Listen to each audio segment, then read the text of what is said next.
Përshëndetje të gjithë juve që na ndiqni në të gjitha rrjetet tona sociale, në bibliotekën tonë virtuale dhe në kanalin tonë zyrtar në YouTube. Në vazhdimsi të serialit tonë Varësit, do të vazhdojmë me serinë e dytë të intervistës, ku sot do të flasim për një temë sa aktuale, aq edhe shumë të prekshme. Do të flasim për dhunën. Kemi të ftuar sot specialisten dhe profesionisten e radhës, e cila quhet Klea. Dhe për më gjatë prezantimin do ta bëj vetë. Klea, faleminderit që pranove të jesh pjesë e intervistave dhe nismave tona. Faleminderit që erdhen Time Center. Për të gjithë ata që s'të njohin, paraprakisht do të bëj një shpjegim paraprak për të gjithë. Këto janë një seri aktivitetesh ekstrakurrikulare që janë pjesë e Time Media dhe Time Media Podcast. Jo domosdoshmërisht gjithçka që ne themi këtu personifikon kurrikulat apo linjën e kurrikulave të institucionit, pra është një mendim i pavarur i dy personave dhe do të ruajmë konfidencialitetin e pyetjeve dhe kemi një parim, nuk ka pyetje të gabuara, nuk ka pyetje të shëmtuara, unë do të bëj të gjitha pyetjet e mundshme, ashtu siç kanë ardhur dhe ashtu siç kanë lindur dhe siç ja them çdo profesionisti, më mendo sikur përpara teje është një pacient. Do të bëj të gjitha pyetjet e të gjitha niveleve. Por ndonjë pyetje jo profesionale apo jo korrekte, të kërkoj falje paraprakisht. Për të gjithë ata që s'e njohin, lutem një prezantim, kush je? Atëherë unë jam Klea, jam psikologe e diplomuar në fushën e psikologjisë dhe në masterin e psikologjisë këshillimi. Konkretisht punoj me fëmijët dhe gjithashtu me adoleshentët. Punoj me fëmijët dhe me adoleshentët. Do ta nisim tek fëmijët dhe adoleshentët, por paraprakisht se ta nisim me pyetjet aty. Çfarë është dhuna dhe a është dhuna parësi? Atëherë dhuna mund të klasifikohet në disa lloje të dhunës, neve nuk mund të personifikojmë dhunën si një të përgjithshme, atëherë neve kategorizojmë atë në disa kategori, siç është dhuna verbale, dhuna emocionale, dhuna fizike. Në varësi nëse flasim për fëmijët, atëherë ne kemi dhe një lloj tjetër të dhunës, e cila mund të quhet si neglizhenca. Neglizhenca për shembull që mund të bëhet nga kujdestari ose nga prindi kundrejt fëmijës, është një formë e dhunës kundrejt tyre. Gjithashtu neve kemi dhe llojet më të reja të dhunës, të cilat janë shfaqur në dekadën e fundit, të cilat janë dhuna kibernetike, e cila vjen si pasojë e rrjeteve sociale të shtuara, dhe kjo ndikon, të gjitha këto lloje të dhunës ndikojnë drejt për së drejti në mënyrën se si fëmijët, adoleshentët dhe të rriturit ndihen, perceptojnë botën rreth tyre, se si ata abuzohen nga personat e tjerë. Ti marrim pak më radh, lutem. Si ta lexoj dhunën ke fëmijët apo si imponohet dhuna ke fëmijët? Po kuptojnë që fëmia im është i dhunshëm. Se si atëherë nëse ti po thua për nëse fëmia im është i dhunshëm, është ndryshe se sa si themi se si mund ta kuptojmë dhunën te fëmia. Nëse duam të kuptojmë se si një fëmia jon po dhunohet, atëherë është nga disa faktorë. Për shembull, nëse flasim për dhunën fizike, është herë më e thjeshtë në krahasim me format e tjera të dhunës, siç mund të jenë ato emocionale, kibernetike dhe verbale. Dhuna fizike atëherë mund të dallohet fare thjesht me anë të shenjave që mund të shikojmë një fëmijë në trup, me anë të reflekseve që ati mund t'i bëjnë, për shembull nëse ti mund t'i afrohesh në një mënyrë të papritur, fëmijët mund të kenë tendencën që të fshihen, të bëjnë reflekse të tilla, të cilat më përpara ata nuk i kanë bërë. Dhe kështu mund të ngrihen hije dyshimi që përse fëmia im është duke shfaqur të tilla sjellje kundrejt nesh. Ndërsa nëse duam të kuptojmë nëse fëmia ynë është i dhunshëm, kjo vjen përgjithsisht në mënyrën se si ai socializohet me të tjerët. Për shembull nëse gjithashtu janë dhe shumë faktorë të tjerë, të cilët mund të sjellin që fëmia mund të jetë i dhunshëm. Por ato çfarë ne mund të identifikojmë, për shembull, janë se si fëmia mund të përballet kundrejt konfliktit. Nëse fëmia kundrejt një konflikti në fillim ka tendencën që direkt ta godasti fëmijën tjetër, ose ka tendencën që në momentin e parë që ati nuk i plotësohet diçka, të fillojë të qajë, të fillojë të bëhet agresiv nga një fëmijë tjetër, mund të themi që mund të jetë një fëmijë i dhunshëm, por kjo gjithmonë do të menaxhohet dhe është diçka që menaxhohet nga prindrit, kujdestarët, menaxhohet nga sistemi i shkollës dhe nga shoqëria në përgjithësi. Dhuna është genetike, është faktor gjenetik apo është e trashëgueshme dhe e mësueshme? Dhuna është faktor mjedisor, por ndonjëherë mund të ketë dhe baza gjenetike, por më tepër është faktor mjedisor. Kjo vjen për shkak se fëmijët rriten si të gjithë ne në një mjedis dhe duke parë, duke mësuar. Nëse fëmia rritet në një mjedis ku prindrit tanë gjatë gjithë kohës shikojmë që po dhunohem, shikojnë që jo vetëm dhunë fizike, por po themi për dhunën emocionale, dhunën verbale. Nëse shikojmë një fëmijë ekspozohet gjatë gjithë kohës përpara një prindi i cili kundrejt prindit tjetër i thot fjalët abuzive, për shembull ti nuk je e vlefshme ose çfarë është kjo gjë që ti bëre kështu, të cilat imponohet më pas në mënyrën se si fëmia do të zhvillohet. Akoma më tej nëse një fëmijë shikon dhunë në familjen e tij, atëherë kjo do të thotë që ai e normalizon akoma dhe më tepër.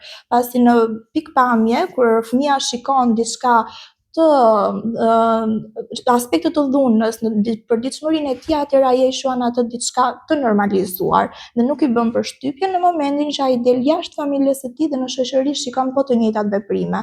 Dhe nëse ai i bën dhe vet, nuk i bën përshtypje për shkak se nëse dikush tjetër po themi do t'i thojë që shiko këto janë veprime që nuk mund t'i bësh, për shembull nuk mund ta godasim shokun ose neve nuk mund t'i themi këtë fjalë shokut, nuk mund ta quajmë shokun budalla, atëherë fëmia shumë mirë mund të përgjigjet që mami dhe babi ime bëjnë, ose kështu flet babi, ose kështu flet mami, dhe është shumë e vështirë që ti t'ja imponosh fëmijës këto gjëra legjitime që ti i quan rregullat shoqërore, dhe t'ja imponosh një fëmijë i cili nuk e ka këtë lloj formimi. Pra nuk do ta demonstrojmë vetëm me fjalë, duhet ta demonstrojmë dhe praktikisht. Nëse njëri nga prindrit është i dhunshëm, si duhet veproj unë prindi tjetër që fëmia im të mos bëhet i dhunshëm? Është shumë e vështirë në këtë raste që të mësosh fëmijën që të mos bëhet i dhunshëm, sepse në një mjedis familjar kur ti gjatë gjithë kohës e ke përballë këtij prindi të dhunshëm, okay, ti mund ta tërheqësh menjan në një moment, 2 momente, 3 momente, por dhuna nuk mund gjithmonë që të paraprihet, dhe ti jo gjithmonë mundesh që ta tërheqësh menjan këtë fëmijë në mënyrë që mos ta ekspozosh kundrejt dhunës. Kështu që në këtë momente bëhet pak e vështirë që fëmia mos të shikojë skenat e dhunës, po themi, ose mos të ekspozohet dhe mos t'i mësoj këto skena dhune, sepse dhe vetmarrëdhënia që prindrit kanë midis tyre, sado që për shembull neve prindi tjetër mund ta heqi nga skena e dhunës, do t'ja transmetoj në gjendjen e saj emocionale, do t'ja transmetoj në gjendjen e saj fizike, po themi, të tilla gjërat që fëmia i percepton shumë mirë dhe do ta kuptoj që shiko, mami im, po themi, mund të themi në një rast, mami im për shembull ka diçka që nuk shkon me babin, ose diçka është gabim në këtë rast, dhe mund të bëhet dhe kurioz për shembull, dhe në momentin që ti mund ta tërheqësh mbrapsht, ai mund të thojë po jo, pse, çfarë ka ndodhur, sepse fëmijët janë shumë perceptiv dhe mund të bëjnë pyetje dhe në një moment prindrit mund të ndihet i zënë ngushtë, dhe do ngarkesa emocionale, mënyra se si rrethanat e familjes janë, mënyra se si ata po përpiqen që ta rregullojnë marrëdhënien, por nuk është duke funksionuar, ngarkesat dhe të gjitha mund të bëjnë që ky fëmijë do apo s'do, nuk është gjithmonë 100% e sigurt që ky fëmijë mund të bëhet një fëmijë agresiv ose dhënues, por mund të reflektohet në një mënyrë të pavetdijshme nga vetë fëmia, kështu që bëhet pak e vështirë. Jam madhor, si ta kuptoj që jam i dhunshëm, dhe nuk po flas vetëm për dhunën fizike. Atëherë kuptohet ose si ta ndaj unë që jam i dhunshëm apo jo? Është pak e vështirë, sidomos në shoqërinë tonë, që njerëzit kanë filluar dhe e normalizojnë dhunën. Nuk po themi dhunën fizike, se dhuna fizike është pak e vështirë për të normalizuar, por format e tjera të dhunës, siç mund të jenë dhuna kibernetike, dhuna verbale, dhuna emocionale, është pak e vështirë për njerëzit që ta identifikojnë te vetja. Për shkak të arsyes sepse normalizimi është bërë shumë i madh, duke qenë se janë dhe traumat emocionale të kaluara brez pas brezi. Ne rritemi dhe jemi rritur nga brez prindërish, të cilët kanë qenë të abuzuar emocionalisht për shkak të shumë faktorëve të ndryshëm. Atë prindrit tanë janë rritur nga gjyshër të cilët i kanë abuzuar, po themi, si fizikisht, emocionalisht, në aspekte të ndryshme, verbalisht, dhe kjo gjëja është shumë e normalizuar për të identifikuar të vetja, dhe duhet që të rriturit duhet të jenë shumë të vetë aktualizuar, duhet të jenë shumë ta njohin shumë mirë veten, dhe në momentin që ndjejnë, shikojnë që emocionet e tyre po dalin jashtë kontrollit, po ndihen shumë të frustruar, po themi, po ndihen në momentin që duan që të nxjerrin agresivitetin e tyre, duan që të flasin ashpër, dhe shpesh herë neve kur ndjehemi këtë pjesën e agresivitetit, frustrimit, emocionalitetit, ndjejmë rrahjet e zemrës, mund të ndjejmë duart që na djersiten, ose mund të ndjejmë të dridhurat, dhe në këtë moment duhet ta identifikojmë që okay, çfarë po ndodh? Identifikova, çfarë duhet bëjnë në atë moment? Çfarë po ndodh me trupin tim? Të identifikojmë emocionin, çfarë po ndjej unë tani, po themi, unë po ndihem inatosur, okay, po ndihem inatosur, ku po e ndjej unë këtë emocion? Për shembull, ndjej rrahjet e zemrës, ndjej pllëmbët e djersitura, ndjej trupin i cili po më dridhet. Nga ky moment pastaj kalojmë në hapin tjetër, i cili është frymarrja. Bëjmë pjesën e frymarrjes, dhe personat duhet të numrojnë dhe të marrin frymë. Për shembull, një dorë mund ta mbajmë te pjesa e kraharorit dhe një dorë në pjesën e barkut, dhe të marrim frymë deri në 3, dhe të bëjmë frymarrjen që 1 e marrin frymën, 2 e nxjerrin frymën, dhe 1 e marrin frymën, 2 e nxjerrin frymën, dhe në forma të tilla. Nga këtu pastaj do mundohemi, për shkak se emocioni jon shpesh herë na nxjerr nga vetja, dhe në këtë formë do mundohemi që të bëhemi sa më prezent me mjedisin përreth, duke bërë që 5 shisat tona të jenë prezente tani, në mënyrë që emocioni të ulet dhe ne të aktualizohemi me mjedisin. Në këtë formë neve me mendjen tonë do themi çfarë mund të shikojmë, çfarë mund të dëgjojmë, çfarë mund të prekim, çfarë mund të shijojmë. Dhe në këtë formë, për shembull, neve mund të kemi përballë një karrige, po shikoj karrigen, po prek pantallonat, po dëgjoj zërat, dhe nëse mund të kemi diçka afër për të pirë, po pi ujë. Në këtë mënyrë neve emocioni na ulet, frymarrja gjithashtu ka ndihmuar në qetësimin ton. Pas kësaj, pastaj vjen hapi që neve fillojmë dhe bëjmë pjesën e qetësimit, dhe pasi bëjmë këtë pjesën e qetësimit, bëjmë relaksimin e muskujve, dhe shpesh herë duke qenë se trupi ynë është i tensionuar nga ky emocion, atëherë neve bëjmë të relaksimin e muskujve, të kyçeve të trupit, sepse përgjithsisht tensioni ndodh në kyçet, në pjesën e gjymtyrëve kryesore të trupit, dhe mund të bëjmë relaksimin e shpatullave, të kyçeve, të këmbëve, duke bërë gjithashtu të prezencën me trupin ton. Pas kësaj, neve nëse dëshirojmë, nëse personat e kanë dhe dëshirën për ta bërë, mund të bëjmë që të bëjmë dhe një, po themi, si ditar, që neve mund të shkruajmë momentet tona kur jemi ndjerë të qetë, momentet tona kur jemi ndjerë të lumtur, momentet tona kur ne ndjehemi sa më mirë, dhe në momentin që neve mund të rikthehemi këtyre momenteve, atëherë do ta kuptojmë dhe do të qetësohemi edhe më tepër. Kush janë ato faktorë që ndikojnë dhe të shtyjnë në dhunë? Për shembull, i marr gjërat shumë personale, fyem shpesh, nuk kam durimin të dëgjoj gjëra që më duken më poshtë se niveli im.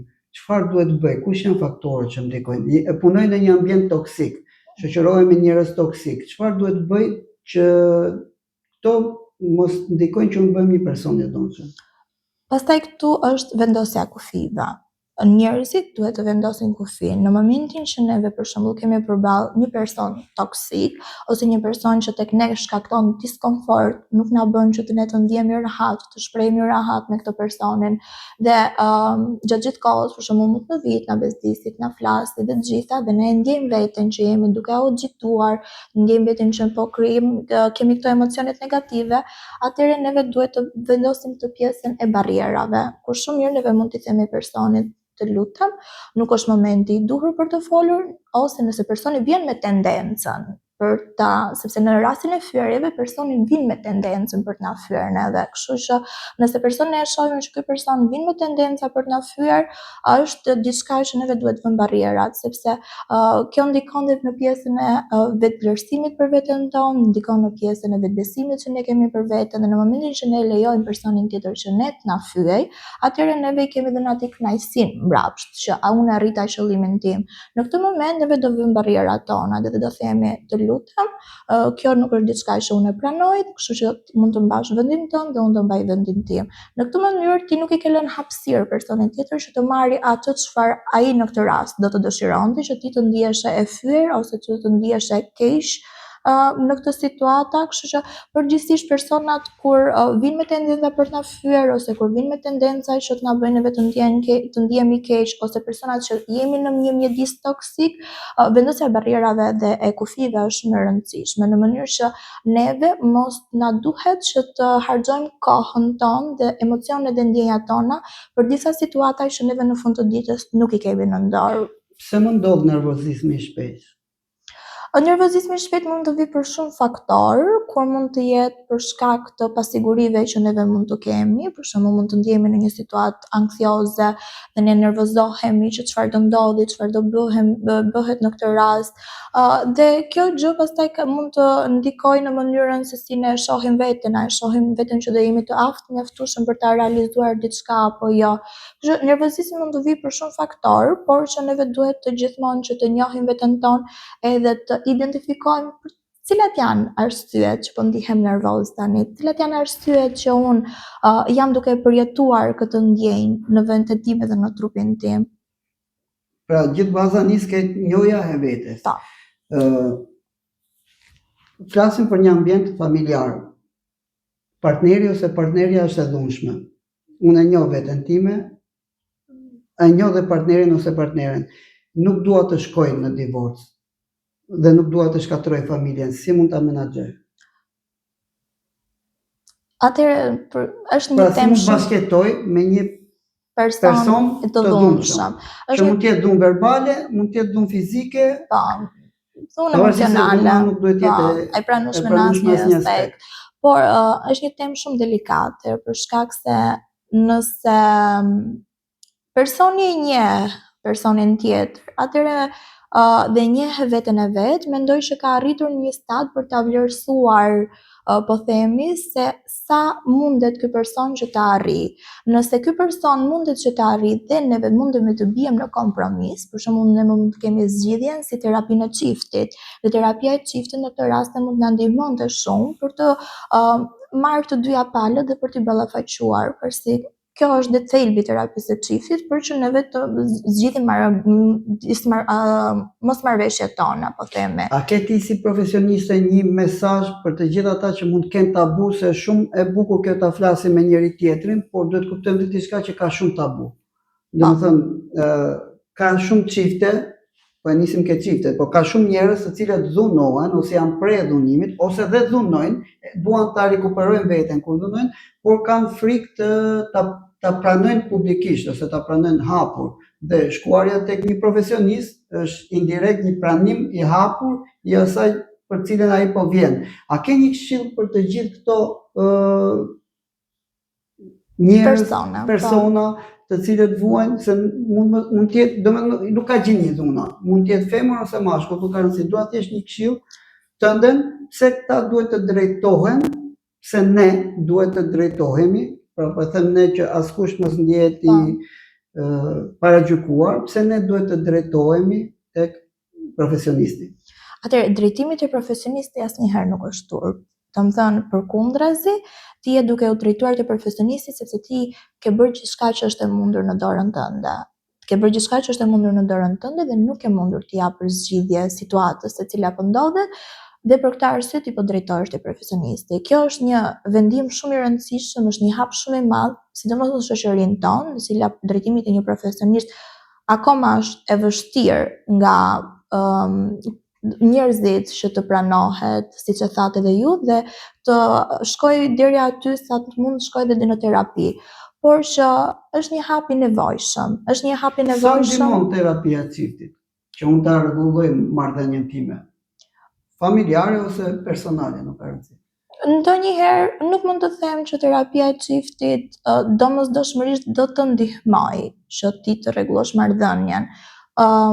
Në këtë rast që tham, do të ndihmoj që ti të rregullosh marrëdhënien duke mos shkuar në divorc, por do t'ju kuptoj, do të ndihmoj që ju si çift të kuptoni më shumë për njëri tjetrin, të kuptoni se sa mundeni akoma që të mund të keni një marrëdhënie të shëndetshme së bashku, të mund të kuptoni se si po ndihkoni fëmijët, themi në raste që këta personat mund të kenë fëmijë, si po ndikohen familjarët e tjerë, ngarkesat emocionale që këta partner mund të kenë me njëri tjetrin, mosmarrveshjet, hasmëritë, dhe të gjitha këto do të bëhen që të trajtohen, pasi në përditshmërinë tonë është shumë e vështirë që çiftet ndonjëherë të kenë atë pjesën e diskutimeve, pasi gjithmonë është okay se nuk ka problem, okay se ti e ke Terezi, duke bërë një shmangje. Që një person duhet ta dominojë lidhjen? Po, domethënë e kam parë në shumë komente këtë, që thuhet që mashkulli duhet ta dominojë lidhjen. Tash profesionalisht dhe si zonjush, a bie dakord me këtë pyetja parë? Dhe zakonisht e thon shumë zonjusha, pra që mashkulli është ai që duhet ta dominojë lidhjen në të gjitha drejtimet, dhe a je dakord që duhet ta dominojë një person, se mos ndoshta nëpërmjet kësaj formule dominim kuptojmë pushtetin absolut në gjithçka, pra që kalojmë tek e drejta e dhunës pastaj. Po. Personalisht nuk jam dakord. Për shkak se edhe nga ana profesionale do të thoja, për shkak se në fund të ditës marrëdhënia nuk është dominancë. Dhe për shkak se për të patur një marrëdhënie të shëndetshme, duhet gjithmonë që gjërat të diskutohen dhe të kemi barazi. Sidomos në marrëdhëniet, sepse shikohet shpesh që marrëdhëniet të cilat kanë dominancë, sidomos nga ana e meshkujve, shohim gjithmonë femra të cilat janë të shtypura, shohim gjithmonë femra të cilat mund të kenë pasiguritë e tyre, mund të mos kenë asnjë gjë në dorën e tyre, duke bërë që ato shpeshherë të mos e ndjejnë përgjegjësinë, mos të ndjejnë pjesën e mendimeve që ti shprehin tek partneri i tyre, për shkak se ato nuk janë duke bërë asnjë gjë, po themi, sepse shpeshherë në familjet tradicionale shqiptare ne kemi meshkuj të cilët punojnë, sillin të ardhurat, supozohet janë duke mbajtur të gjithë shtëpinë, të gjithë marrëdhënien, dhe kemi femra të cilat punojnë në punët e shtëpisë, të cilat janë shumë të rëndësishme, mbajnë familjen, gjë e cila është shumë e rëndësishme, por këto femra ndonjëherë nuk e kuptojnë rëndësinë e tyre në familje. Kjo vjen pastaj dhe kur ne kemi dhe marrëdhëniet në një formë abuzive, për shkak se burri në fund të ditës mund të vijë dhe të thojë që shiko se unë jam duke i bërë gjitha, jam duke sjellë të ardhurat të gjitha, dhe në këtë lloj forme gruaja ndihet e shtypur dhe nuk e gjen dot drejtën e saj për të nxjerrë opinionet e saj, për të ngritur zërin e saj për diçka e cila mund të jetë e rëndësishme për të. Si ndikon dhuna në mbyllje të vetvetes dhe si mund të kthehet ajo në varësi? Kjo vjen paraprake, se pastaj duhet dalë ajo si droma e famshme që dashurojnë dhunusin. Po kjo është paraprake para se dalim te ajo. Pra si ndikon dhuna dhe si mund të kthehet ajo në varësi? Pra si mund ndikojë ajo që të bëhemi mbyllshëm në vetvete? Pra nuk kam dëshirë për asgjë, nuk kam dëshirë për karrierë, kam vetëm etje për të zënë me njerëzit, kam pak kënaqësi ke vetja, mbyllem në vetvete, futem brenda një zone rahatësie dhe si kthehet kjo në varësi? Dhuna lë shumë shenja në pjesën se si ne perceptojmë botën, për shkak se kur dhunohemi, në trurin tonë ngrihen disa alarmë, dhe gjatë gjithë kohës, për shembull, sidomos kur dhunohemi në fëmijërinë e hershme, gjatë gjithë kohës dhe në kur ne rritemi, këto traumat që të fëmijërisë së hershme do të mbarten, duke bërë që në trurin tonë të ngrihen sinjale alarmi dhe të jemi gjithmonë me pjesën e sinjalit lufto ose ik. Dhe në shumicën e rasteve njerëzit mund të zgjedhin të luftojnë, por gjithashtu mund të zgjedhin dhe të ikin.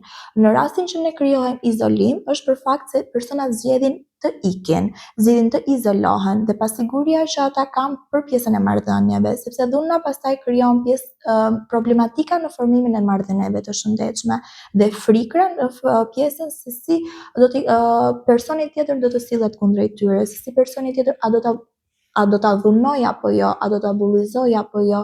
Kështu që kjo frika konstante, gjendja e alarmit dhe shumë faktorë të tjerë ndikues në mënyrën se si neve do ta perceptojmë botën dhe si formosohemi nga dhuna që neve na është direktuar, krijon që neve të izolohemi, duke bërë që mos përballemi me këtë frikën në momentin që neve krijojmë marrëdhëniet, sepse është më vështirë që ti të kesh frikën e krijimit të marrëdhënieve dhe të frikën konstante që ky person i ri që unë po njoh do më flasi keq, mund të më godasi apo shumë faktorë të tjerë, kështu që personat zgjedhin që të izolohen dhe ky izolimi është një hapësirë e sigurt për këta persona dhe kjo më është një nga arsyet kryesore pse përgjithsisht personat e dhunuar mund të izolohen sepse kanë frikën e përballimit me botën në pasi ata janë dhunuar. Dhe pastaj për të kaluar në pjesën që shumë pjesë. Pyetja e dytë. Si kthehet në varësi? Po, pastaj në pjesën se si kthehet në varësi është për shkak të mekanizmave mbrojtës që përdoren. Për shkak se mekanizmat mbrojtës në këtë rast janë të pashëndetshëm dhe varësia vjen duke qenë se janë në këtë gjendje konstante të ankthit, të frikës dhe për të pjekur të mbysin këto emocionet negative, i drejtohen substancave të cilat nuk janë të shëndetshme për ta, siç mund të jetë alkooli, mund të jetë lëndët narkotike, dhe mund të jetë duhani dhe gjëra të tilla, mund të jenë varësitë për shembull që mund të vinë në forma të ndryshme, por që nuk janë as pak të shëndetshme për ta. Faktorët e dhunës janë gjithmonë të brendshëm apo të jashtëm? Mendoj që ndikojnë të dy aspektet, si të brendshëm dhe të jashtëm, për shkak se ndonjëherë personat kanë temperamentin të cilët mund të jenë pak më tepër, po themi të agresiv, po jo në atë konotacionin e keq, thjesht agresiv që janë pak më tepër të hedhur, impulsiv, po, eksakt, mund të jenë pak më tepër impulsiv dhe kjo mund t'i çojë që ata bashkë me mjedisin, pastaj dhe formën se si mund të jetë rritur, të ndikojnë në mënyrën se si pastaj shprehin tamam pjesën e emocioneve. Jam një qytetar i mirë. Mundohem të tregojmë i sjellshëm me të gjithë. Sa po dal nga shtëpia, më kanë zënë parkimin. Telefonoj personat kompetent dhe nuk marr përgjigje. Shkoj të marr pensionin apo shkoj të marr rrogën, jam në radhë. Të tjerë futen pa radhë. Sërish nuk reagoj. Bëj shqetësimin aty ku duhet, prap nuk marr përgjigje. Jam një nxënës, shkoj në shkollë, jam i rregullt me mësimet e gjithë, shokët më ngacmojnë. Mami dhe babi më kanë thënë që nuk duhet të reagoj. Unë numëroj deri në 100. I them mësueses apo kujdestarit për katës, sërish vazhdon në njëjta sjellje. Më quajnë naiv, më quajnë të pa zot dhe ngordalaç. Çfarë duhet bëj unë tani që të kem besim ke vetja që të mos kaloj dhe të kthehemi dhunshëm? Atëherë kjo është diçka që sidomos shihet te fëmijët që janë më të përmblodha disa raste. Po, disa raste, po. Janë të gjithë janë raste konkrete që ndodhin në përditshmërinë tonë dhe shpeshherë na duken gjëra minorene, na duken gjëra të vogla që hajt se nuk ka rëndësi, dhe i kalojmë shumë shpejt për shkak se po nuk ka rëndësi se kjo gjë kaloi sot, po nuk ka rëndësi se nuk është se më prishi shumë punë, po themi nesër, nuk ka rëndësi kjo gjëja, por duke u ngarkuar shumë të gjithë këto faktorë së bashku, na krijohet pastaj një moment i cili ne kemi nevojë ta çlirojmë këtë lloj emocioni, ne kemi nevojë që të themi që po prit pak një moment, se nuk është kjo ajo çfarë unë dua, nuk dua që njerëzit më marrin që shiko se nuk ka problem se ti i pranon dhe je ngardalaç, po themi, ose ti i pranon të gjitha. Je pa zot, si mund të reagoj? Të vuri përpara. Po, në këtë gjë për shprehje zhargone, po, shprehje zhargone të realitetit tonë të përditshëm. Në këtë rast pastaj është pjesa që njeriu në momentin që e shqetëson diçka duhet ta bëjë në moment. Në momentin për shembull që ti nuk gjen zgjidhje nga autoritetet përkatëse, atëherë ti do mësosh të ta gjesh zgjidhjen vet. Ti do t'i vësh limite gjës tënde. Ti mund ta tolerosh një herë, mund ta tolerosh 2 herë, ama herën e tretë do t'i thuash Që personit që duhet përshtatet me ambientin? duhet në disa momente është e nevojshme të përshtatemi me ambientin, sidomos kur neve nuk marrim rrugëzgjidhjes sepse ne gjithmonë themi që duhet të drejtohemi kompetencave, duhet të drejtohemi personave më të rritur, duhet të drejtohemi autoriteteve, por në momentin që autoriteti nuk po na jep zgjidhje, në momentin që autoriteti, personi më i rritur nuk po na jep zgjidhje, atëherë neve do përshtatemi me situatën, por jo në formë agresive. Do përshtatemi me situatën duke vënë atë si thamë dhe më para kufi, sepse kufit janë shumë të rëndësishëm, duke vënë kufit duke thënë që shiko, ti po më ngacmon mua, por a ka ndonjë arsye pse po më ngacmon? Ose kur prindi ty të thotë që shiko se mos reago, nuk është gjithmonë zgjidhja mos reagimi, sepse mos reagimi në një moment vjen që neve do duam të reagojmë dhe reagojmë në mënyrë të papërshtatshme. Kështu që në momentin që neve tolerojmë vazhdueshëm, si thamë dhe më parë, ky emocion mblidhet dhe normalisht do të shpërthejmë diku dhe kjo shpesh herë ndodh në mënyrë të papërshtatshme dhe në mënyrë agresive. Për të mos ndodhur kjo, duhet që të veprojmë më shpejt, mos të lejmë gjithë këto emocione negative të mblidhen brenda nesh dhe të bëjmë këtë shprehime papërshtatshme, por në momentin që neve na shqetëson diçka, herën e parë kemi thënë mësueses, nuk na gjeti zgjidhje. Herën e dytë neve jemi përpjekur që të qëndrojmë të qetë, prapë nuk është zgjidhje. Herën e tretë mund t'i drejtojmë prindrit dhe t'i themi që shiko, unë e provova edhe këtë, nuk funksionoi. Atëherë çfarë do bëhet? Si do funksionoj? Në këtë mënyrë kërkojmë dhe një ndihmë nga ana e prindit, po themi. Dhe prindi shkon në shkollë për shembull dhe mund të ballafaqoj pjesën e fëmijëve, mund të ballafaqoj pjesën e situatës e cila mund të ketë ndodhur. Dhe këtu kuptohet pastaj që shiko se duhet të ngadalësohemi pak. Dakor, po abuzohet në termin dhunë në këtë rast, sepse është një shprehje popullore që thotë pastaj nuk ka faje që vret, faji mbetet. Në këtë rast. Po, do thosha që abuzohet? Dhuna po është shumë e përgjithshme, por që njerëzit mund të ndihen keq edhe nga një ngacmim. Kështu që nëse personi ndihet keq kur jemi neve të themi që ai nuk është ndjer keq, po themi, nuk mund të themi që është gjithmonë dhunë absolute, sepse dhuna nuk është absolute, nuk mund të themi që është gjithmonë dhunë absolute që ky person e ngacmuan dhe ai është i dhunuar, por ky person është ndjer keq. Dhe asnjëherë faji nuk është një palësh. Asnjëherë faji nuk është një palësh. Çfarë ka ndodhur, si mund të jetë situata, çfarë mund të bëjmë neve për ta zgjidhur këtë situatë. I flas fëmijës tim më shumë se 3-4 herë, nuk dua të përdor dhunë ndaj tij. Nuk më dëgjon. Në momentin që unë ngrej tonet apo kaloj në masa të tjera, fëmia më bindet. Si ta bëj që mos veproj me këtë formulë? Atëherë, kjo ndodh për shkak se përgjegjësia e prindërve kanë këtë llojin e qetësisë që ti thua 1 herë, 2 herë, 3 herë dhe fëmia të mat. Fëmia të njeh limitet, po, të njeh limitet. Dhe në momentin që ti ja përsërit 1 herë, 2 herë, 3 herë, ai thotë nuk ka gjë. Do vazhdojmë akoma sepse babi nuk e ka kapur akoma limitin e tij. Dhe në momentin që dëgjon që babi ka ngritur zërin, atëherë ai e di që babi ka arritur në limitin e tij. Dhe atëherë fëmia reagon. Por për të shmangur, po kur babi ngre zërin në këtë rast, do ta kaloj tek mësuesja, sepse kam edhe një pyetje nga mësues. Në këtë rast, kur babi ngre zërin, quhet babi që po përdor dhunë verbale? Në këtë rast më tepër do thosha që është pjesa e autoritetit. Futet te autoriteti. Kalojmë ke mësuesja. Kam një klasë të mbi ngarkuar, i flas nxënësve disa herë, nuk më dëgjojnë. Kam frikë të ngretonet sepse prindrit mund të më akuzojnë për dhunë verbale. Çfarë duhet të bëj? Kjo në situatat e klasës pak më e vështirë për shkak se prindrit mund të kenë një lloj të ndryshme edukimi kundrejt fëmijës së tyre. Dhe ndodh që forma e ngritjes së zërit mund të jetë shumë normale në një familje dhe forma e ngritjes së zërit mund të jetë absolutisht e ndaluar në një familje tjetër. Kështu që shumë e vështirë që neve të përgjegjësojmë pjesën. Çfarë do të bëjmë mësuesja në këtë rast?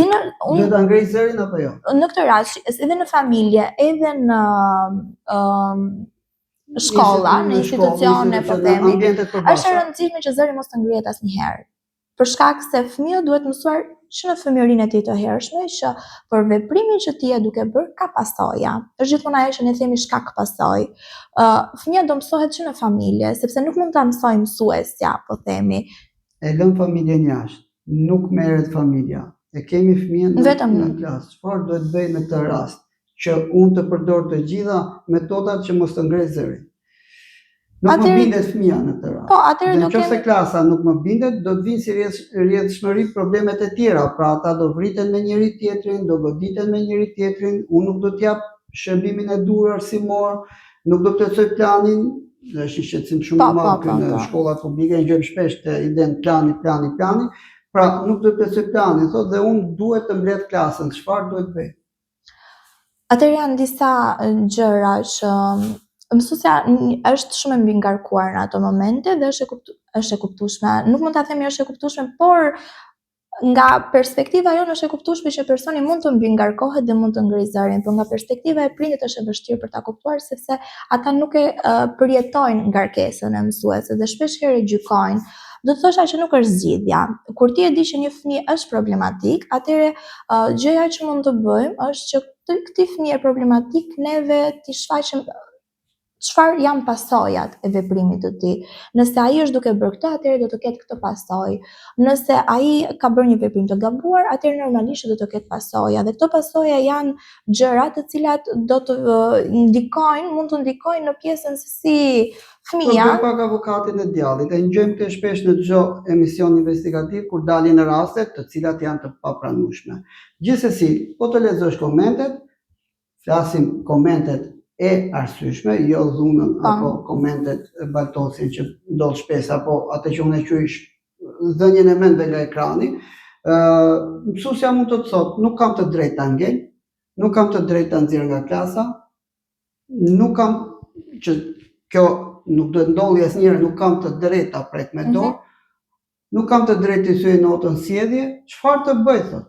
Ma kthejnë klasën përmbys dhe nuk është një rast. Kam disa raste mësuesi që i kanë sjell komente dhe mund të lexohen dhe s'është e thënë edhe sikur për intervistën tonë. Kto i lexon edhe komente ndryshme. Çfarë të bëj? Çfarë të reagoj? Si të reagoj? Çfarë duhet bëj unë në këtë rast? Sepse nëse unë do ngrej tonet, unë do akuzohem që unë po bëj dhunë verbale. Është dhunë verbale apo është autoritet? Këtë duhet, pse ta bëj këtë pyetje? Për të përçuar mesazh ke prindrit, sepse prandaj të thash, a abuzohet shpesh me të termin dhunë. Pra, kur është dhunë, kur quhet dhunë dhe kur është autoritet. E nisa edhe që nga prindrit. Pra, dhe pyetja që ka ardhur që të bëra është pyetje prindi. Pra, unë i flas 3 herë, 4 herë, 5 herë nuk më dëgjon. Detyrohem të ngrej tonet apo të përdor forma të tjera, po me forma të tjera ne mund t'i marrim me mend kush mund të jenë format e tjera. Tani, çfarë duhet bëjmë në këtë rast? A quhet kjo dhunë? A jam unë i dhunshëm? Sepse dalim tek tema, pra unë apo bëhet i dhunshëm, se nuk ka prind që nuk do të mirën e fëmijës. Nuk besoj se ka mësues.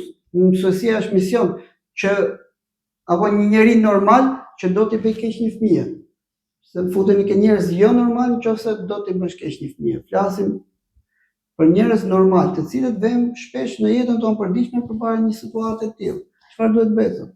Atëherë për prindin është diçka thash që duhet mësuar që në fillim që gjërat kanë një shkak pasojë, sepse nëse fëmia nuk mësohet që gjërat kanë një shkak pasojë dhe nëse ti i thuaj që shiko, ti duhet i bësh detyrat dhe i thua një herë nuk ka problem, duhet i bësh detyrat, i thua 2 herë, ai prap nuk po vjen.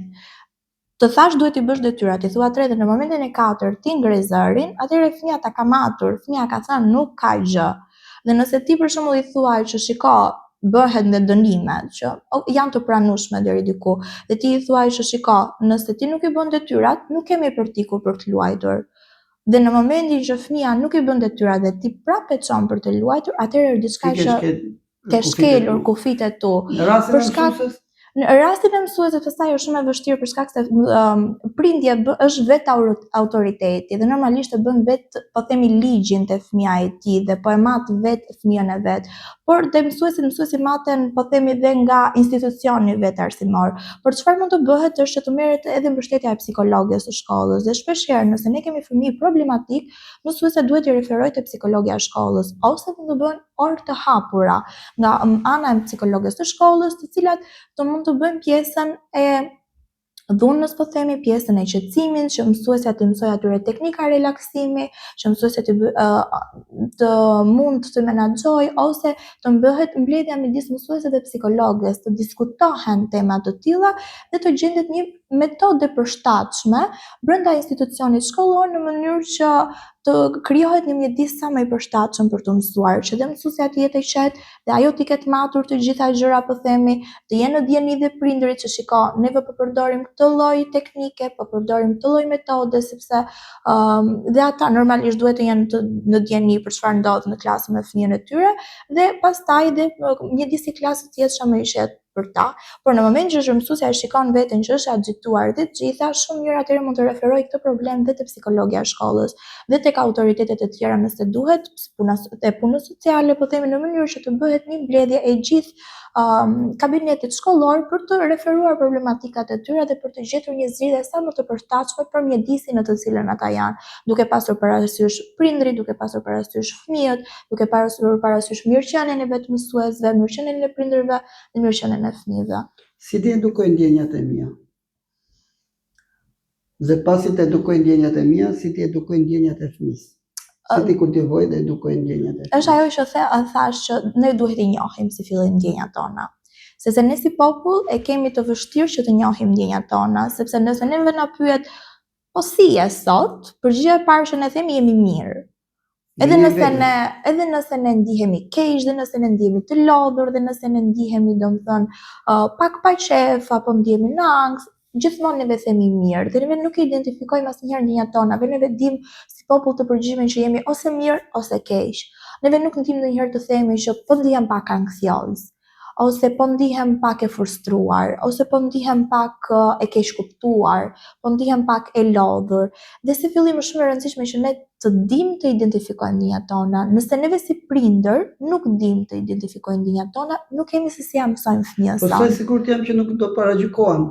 Ti më pyet si je, unë them jam pak ankthioz. Sa i sigurt jam që ti nuk do paragjykohesh. Jam shumë dakord, por neve nuk e bëjmë këtë përgjigje apo për pjesën. Apo duhet ta vazhdoj ta bëj, po mfal, po. Nuk e bëjmë këtë përgjigje vetëm për pjesën, domethënë që tek personat, se jam shumë dakord që ti mund të thuash për shembull për pjesën e paragjykimit dhe të jetë frika në momentin që ti nuk e njeh personin që ke përballë.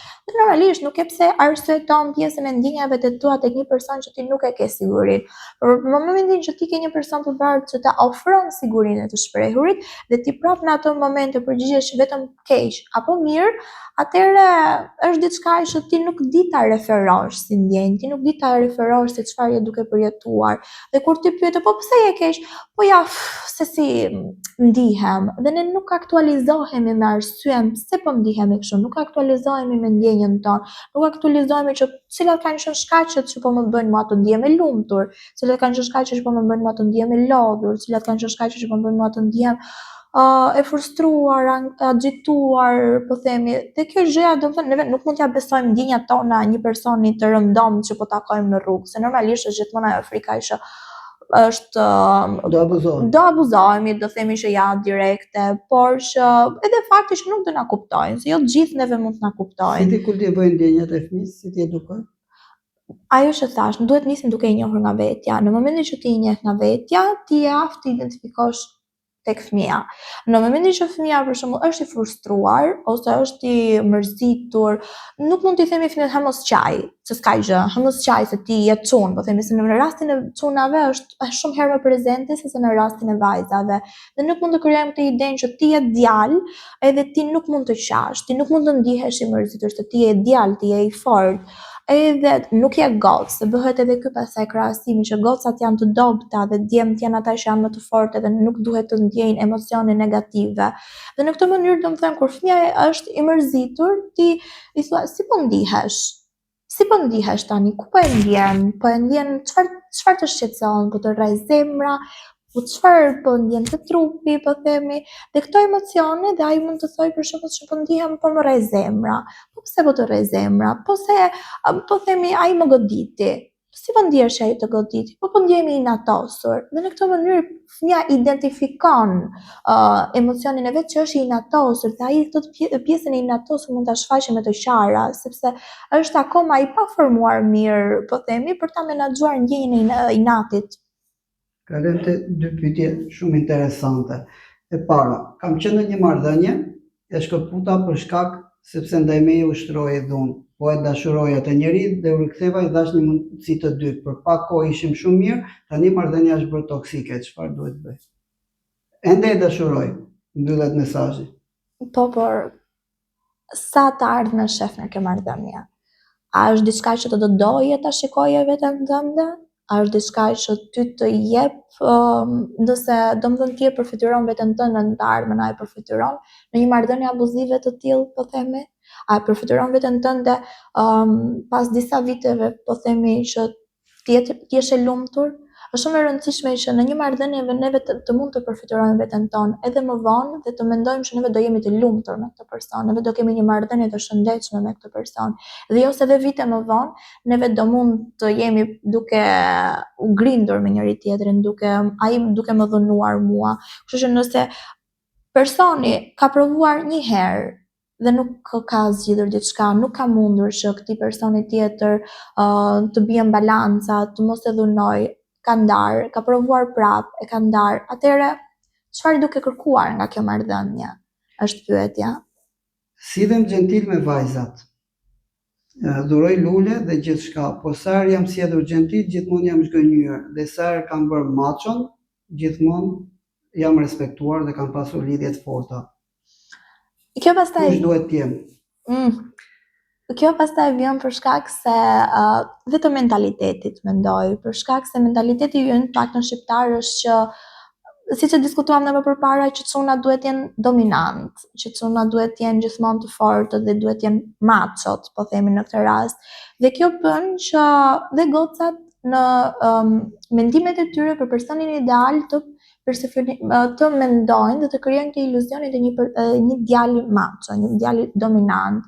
Dhe kur ato hasen me një person i cili është gentil, një person i cili të ofron lule, të ofron këto gjërat e vogla, të cilat mund të quhen jo aq macho, është e vështirë për to.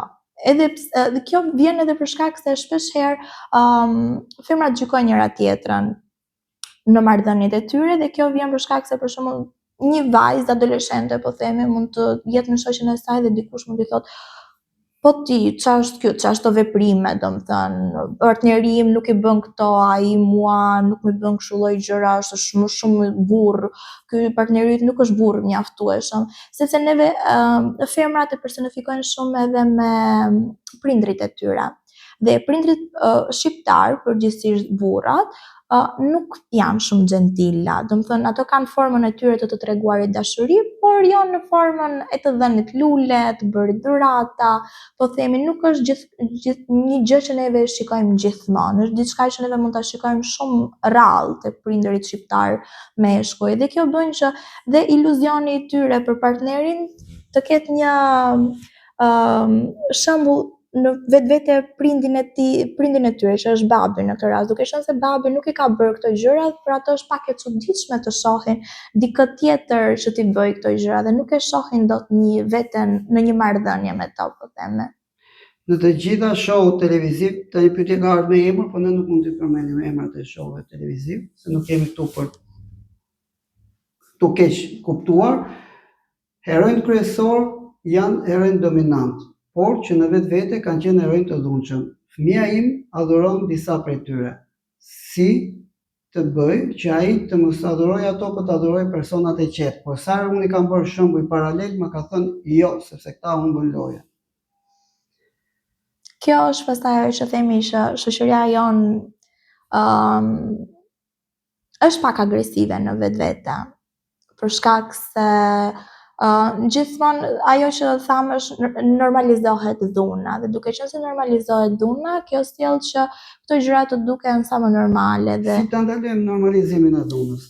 Tani e përgjithsojmë pak, si ta ndalojmë, se themi vetëm shoqëria jonë, po s'është vetëm shoqëria jonë. Po flasim për pjesën tonë, në çdo aspekt jetës mund ta shohësh që thuhet ky është më i fortë, ky është lideri i një shteti të fuqishëm, ky ka fuqi, ky kështu, pra gjithë reklamat që shihen janë njerëz dominant dhe që në shumë gjëra mund ta marrësh, është e thellë kjo tema dhunës. Pra mund ta marrësh që mund të jenë edhe njerëz dhunus. Por dikush mund të shfaqet si demokrat, pra varet nga këndvështrimi, dikush mund të shfaqet si diktator. Si ta normalizojmë si shoqëri këtë? Atëherë është ideja që neve nuk mund të ç'bëjmë atë që është bërë. Nuk mund të normalizojmë atë, por brezat e rinj neve mund të mësojmë të standardet e reja. Brezat e rinj mund të mësojmë, megjithëse është më vështirë. Është më vështirë për shkakun se rrjetet sociale, dhe siç e tha dhe te pyetja, emisionet e ndryshme i japin shumë hapësira personave të tillë, të cilët shfaqen dhe marrin merita. Dhe kjo bën që në rastin e djalit në fjalë, për themin, bën që ky person në një farë forme ta adhuroj këtë figurën publike që mund të jetë paksa agresive, për shkak se televizionet tona dhe rrjetet tona sociale japin shumë hapësira. Dhe kjo është diçka pastaj që shumë emisioneve unë them që nuk duhet të shikohen. Dakor, më ngacmove dhe kjo nuk duhet të shikohen, do ta bëj edhe aty një pyetje. Ja japin televizionet, pse publiku i zgjedh? Sepse formula është që publiku i zgjedh. Formula është që publiku i mban ekran. Po, është ajo pastaj që publiku projekton veten e vet me personazhet publike. Për shkak se shpesh herë projektojnë veten duke menduar në mënyrë të pavetdijshme, gjithmonë duke menduar që do doja shumë që ta bëja këtë gjën që po bën ai, ose të isha kaq i fortë sa është ai, ose që të mund ta thosha këtë gjën kaq mirë sa po e thot ky person. Dhe shpesh herë këto pasiguritë që neve mund t'i kemi te vetja jon, i shikojmë domethënë të reflektuara në mënyrë pozitive tek personat publik. Nëse neve ndihemi të pasigurt për mënyrën se si flasim, personi që neve mund të kemi në një format televiziv mund të flasë shumë mirë.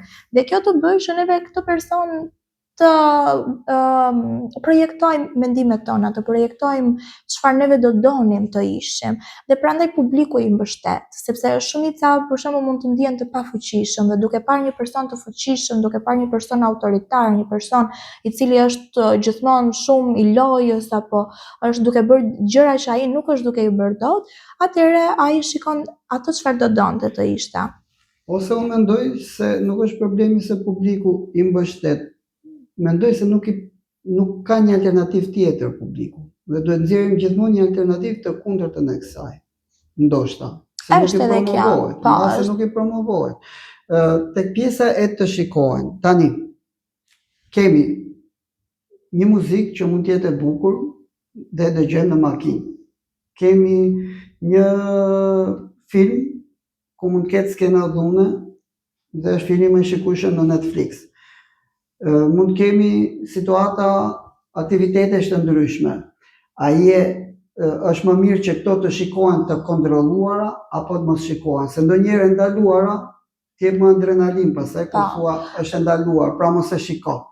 Mos e shiko, për shembull, këtë show televiziv. Do ta shohë fshehur azi, sepse do t'ja mbulosh ti si prind, po do ta shohë në rrugë. Do ta dëgjoj në rrugë, do ta shohë në rrugë. Pra, është më mirë të shihet e kontrolluar apo duhet bëhet e ndaluar? Është më mirë të shihet e kontrolluar. Është gjithmonë më mirë të shihet e kontrolluar, për shkak se në momentin që ti je duke e kontrolluar, ti dhe mund t'ja shpjegosh. Për themi, nëse filmi më i shikuar ka skena dhune, ti mund t'ja shpjegosh fëmijës tënd që shiko, kjo nuk është një gjë reale. Kjo nuk është një gjë që ka ndodhur me vërtet. Ose shiko rezultati që erdhi pas kësaj. Po, ose do t'i japësh mesazhin, do t'i thuash që shiko, ky person që u dhënua si është, çfarë ndodhi. Ku gabojnë te pjesa që thonë jo, mos shiko këtë, mos bëj këtë, mos bëj, dhe te kam te varësitë në përgjithësi, e kam hasur edhe tek mesazhet që vijnë, ja kam ndaluar të gjitha, po ja ndalove. Atëherë ai do ta shohë. Ne kemi qenë vetë adoleshent edhe fëmijë. Do ta shohë dhe do ta shohë do thënë dhe do krijojë dhe ato idetë e tij dhe pastaj do mësoj dhe vese të tjera, i themi ne, në mënyrë që do ta shohë në formë të fshehtë, do mësoj si të bëj hile në këtë formë, dhe prindi gjithashtu do jetë i paaft për të menaxhuar pasojat më vonë, për shkak se në momentin që ti e kontrollon, ti menaxhon pasojat që do vijnë nga po themi parja e këtij emisioni, parja e këtij filmi, apo parja dhe dëgjimi i kësaj këngës, por në momentin që ky fëmijë po e dëgjon, po e shikon jo në kontrollin e prindit, atëherë është pak e vështirë për të menaxhuar pasojat që mund të vinë nga çfarë fëmia është duke konsumuar online. A ke një mesazh për gjithë prindërit që na ndjekin? Do të thosha që është shumë e rëndësishme që të jenë prezent për fëmijët e tyre. Të jenë prezent në mënyrë aktive, sepse prindrit shpesh herë thonë që po unë jam aty për të, por që nuk janë në mënyrë aktive, mund të jenë duke u marrë me punët e tyre dhe thjesht janë prezencë fizike për fëmijët e tyre, duke bërë që fëmia mund të gjejë forma të tjera kënaqësie, forma të tjera ndërveprimi me njerëzit dhe të krijojë dhe ndonjëherë ndërveprime sociale jo shumë të shëndetshme. Duhet që prindit të jenë sa më prezent për fëmijët e tyre, të bëjnë lojra me fëmijët e tyre, të bëjnë aktivitete të ndryshme me fëmijët e tyre, në mënyrë që fëmijët të krijojnë dhe marrëdhënien e sigurisë, se është shumë e rëndësishme edhe kjo pjesë. A ke një mesazh për gjithë nxënësit dhe adoleshentët që po na ndjekin? Do thosha që është e rëndësishme që të gjithë nxënësit dhe fëmijët të jenë sa më vetja, sa më autentik ata, duke mos u ndikuar nga të tjerët, sepse shpesh fëmijët dhe adoleshentët ndikohen shumë nga rrethi shoqëror, duke mos u ndikuar nga të tjerët, sepse është shumë e rëndësishme që ata thjesht jenë ata dhe ta shijojnë. Dua një mesazh për dhunuesit, për ata që dhunojnë domethënë dhe për ata që janë të dhunuar, po duhet një ndash. Atëherë për dhunuesit do të thoja që është e rëndësishme të kërkojnë ndihmë. Dhuna nuk vjen asnjëherë për shkak të një kënaqësie ose për shkak se është diçka që është e bukur për të bërë, është gjithmonë një lloj reagimi që vjen si pasojë e shumë faktorëve të tjerë. Dhe është shumë e rëndësishme që të kërkojnë ndihmë për të ndihmuar veten, por gjithashtu për të ndihmuar edhe personat që ata kanë rreth, sepse nga dhuna që ata mund të japin, ndikohet një rreth shumë i gjerë, duke nisur nga partneri, duke nisur nga prindrit, duke nisur nga fëmijët, kështu që është shumë e rëndësishme për ta të kërkojnë ndihmë. Po për ata që janë të dhunuar? Do të thosha që është e njëjta gjë. E njëjta gjë. Ata që duan të kontaktojnë me ju dhe të këshillohen me ju, ku mund të kontaktojnë dhe si mund të kontaktojnë? Atëherë me mua mund të kontaktojnë në me ju ose me profesionistë ndryshëm? Po, me profesionistë me ju që kemi ftuar këtu. Në klinikën Menticare. Mund ta gjeni në faqen tonë të Instagramit, gjithashtu mund të gjeni dhe online numrin e telefonit. Mund ma thuash pak si ta gjeni në faqen e Instagramit? Është me emrin që është Menticare dhe mund ta gjeni gjithashtu dhe në pika fizike. A u kënaqe sot? Najsa na ke ndjekur, dua një mendim për Time Center dhe për gjithë këtë që ne kemi bërë. Najsa na ke ndjekur. Ose mendimin e parë që të krijoj kur erdhe fizikisht. Është institucion shumë i bukur. Është duket sikur është shumë ftues për fëmijët. Shumë ftues për fëmijët edhe shumë i këndshëm për të parë dhe për të qenë këtu. Gjithashtu dhe nisma është shumë e bukur për shkak se është informatore jo vetëm për fëmijët, por për prindrit. Dhe mendoj që është shumë e rëndësishme që prindrit t'i dëgjojnë këto podcaste më tepër sesa vetë fëmijët, sepse fëmijët janë gjatë gjithë kohës duke marrë informacione dhe duke integruar edhe në shkolla, ndërsa prindrit shpeshherë u zihet dita me aktivitetet e tyre të përditshme dhe nuk kanë kohën për të marrë më shumë informacione në tema të tilla, pasi dhe shpeshherë nuk u shkon mendja në fund të ditës, marrin vetëm shumë biseda të përgjithshme duke mos u thelluar. Dhe ky aktivitet që nisëm që është marrë shumë e bukur për të dëgjuar dhe për të marrë. Ne nuk kemi vetëm fëmijë këtu, kemi grup mosha të ndryshme, gjithashtu kemi një parim që institucioni nuk e bën një person e vetëm, as një hallkë e vetme, po e bën një tërësi hallkash. Është shtëpia e gjithëve, shtëpia jote, shtëpia e gjithë profesionistëve dhe të falenderoj shumë që erdhen në Time Center, të falenderoj shumë për gjitha mesazhet që ndave.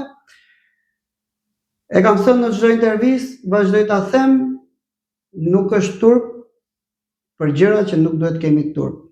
Është turp të kesh turp për gjëra që na dëmtojnë. Gjëja e parë nis duke mos gënjur veten, të mësosh kur nuk është vonë. Faleminderit që na ndoqët dhe miru ta kopshim në intervistat e tjera. Shumë faleminderit. Faleminderit juve.